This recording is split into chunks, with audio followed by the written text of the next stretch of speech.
Hello, the Pioneer viewers. As the Pioneer team, we continue to bring you the latest developments regarding the Russia-Ukraine war. It seems that silence has prevailed again on the Kherson front line, where great activity has been recorded in recent days. However, we think this silence will not last long. So what is happening at the other points of the front line?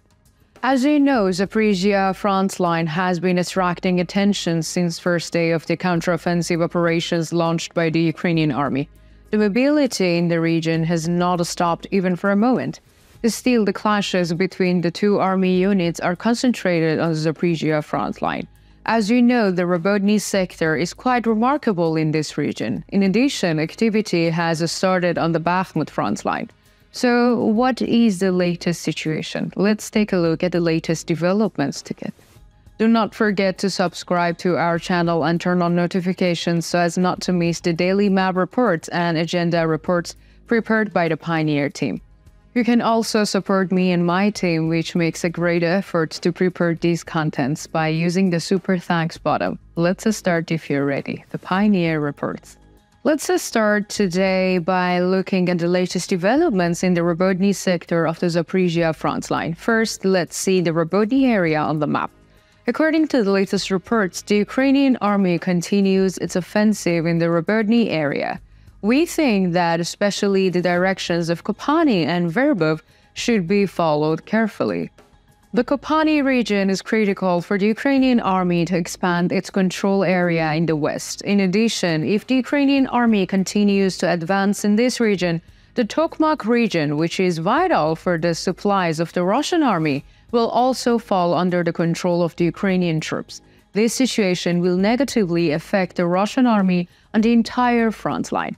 As I mentioned in our previous reports and agenda, the Ukrainian army is carrying out critical operations against the ammunition depots and supply lines of the Russian army.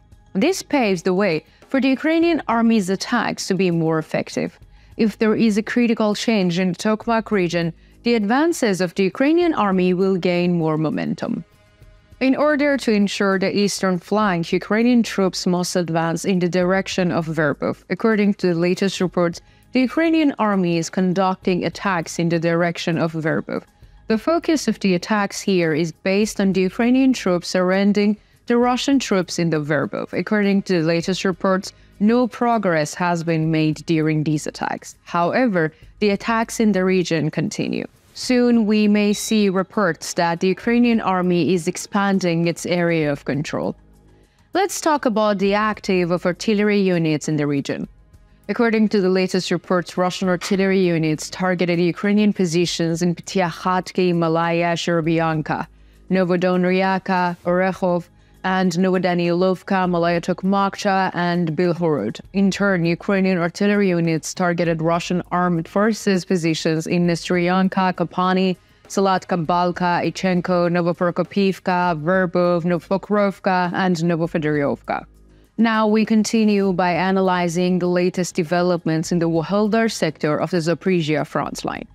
As you know, there was an effort of superiority of the Russian troops in the region. However, this effort did not bring any results. Russian troops continue to strive in this regard.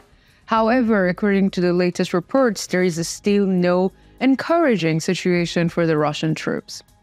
We see that Russian troops are attacking near Novodonetsk and Novomyrosk. However, despite this effort, Russian troops could not make any gains in this region. The presence of Ukrainian defense forces continues in the region. Ukrainian defense forces are also successfully repelling Russian attacks. Let us conclude our report on the region by mentioning the artillery activities in the region.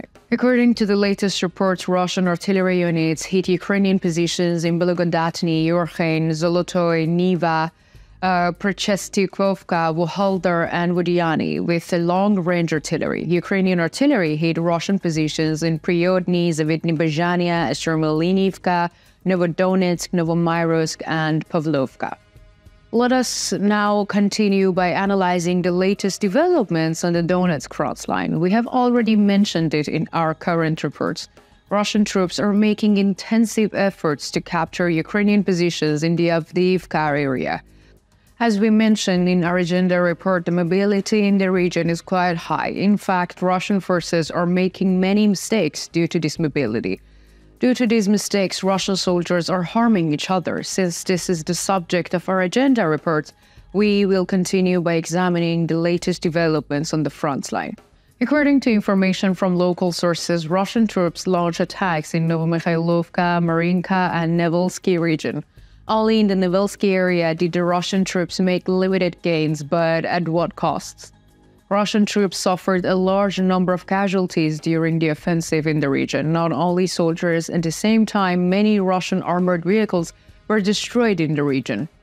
According to some sources, the Russian army loses about 40 armored vehicles in one day. This number is quite serious. The Russian army loses almost all of its offensive power during these attacks.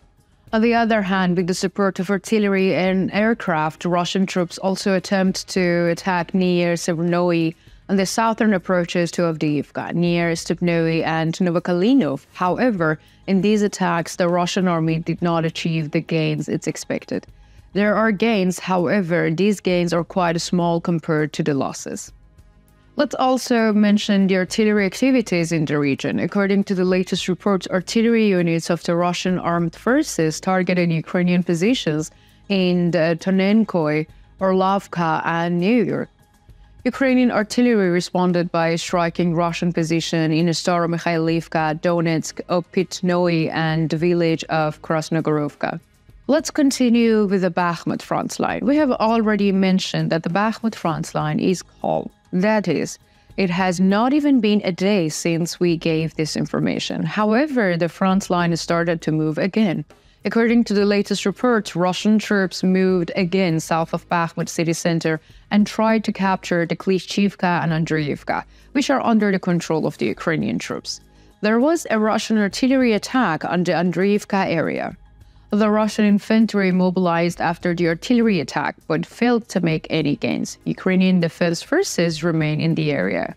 Let us also mention the artillery activities in the region and conclude our report. Ukrainian units in Kostianivka, Klishchivka, Ivanivsky, Kalaniivka, Vimivka, and Suprioni were hit by the Russian artillery. Ukrainian artillery units targeted Russian positions in Ozarnivka, Kordomivka, Otardivka, and Bakhmut city center. What do you think? Do you think the Ukrainian army will continue its advance on the Zaporizhia front line? Do you think that the Kherson front line will move again? Do you think the movement on the Bakhmut front line will continue? What do you think about Russian losses on the Donetsk front line? Do you think the Russian army will continue to attack despite these losses? Let me know in the comments. I read and care about all your comments.